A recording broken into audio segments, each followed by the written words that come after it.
Qirg'iz Respublikasidan 7-3 rekordga ega va uning raqibi Mirzatilla Egamnazarov mamlakatimiz vakili Farg'ona viloyatidan, Farg'ona shahridan 7-4 uning rekordi. Taxmin qanaqa aytsak bo'ladi? Endi bu yerda albatta Mirzatilla qanday zarba!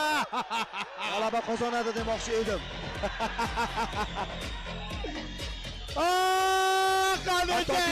Fikrimni oxirigacha yetkazishga imkon bermadi Mirzatilla. Umuman hech narsaga imkon bermadim. Yaxshi tanishtirish guruhimizda jangchilarni. Birinchi zarbaning o'zida qo'liga jarohat oldi va keyinchalik ikkita Xaverbiz va bahs yakuniga yetmoqda. Kutilmagan birinchi natijalardan biri darhol Shohrux Kovboyning oldiga kelib mana shu g'alabasini nishonlashdi.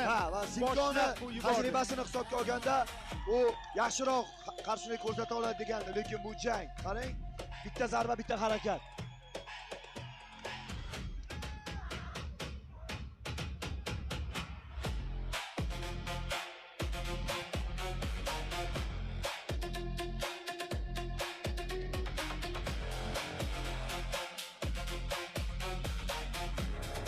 Qo'lidan jarohat olibdi. Hozir ko'ryapmiz.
Возможно, самая быстрая победа. Энтез Галаба. Победу техническим нокаутом одержал Ковбой Файт Фарг'она Firkanskiy tank Mirzatilla Egamnazarov.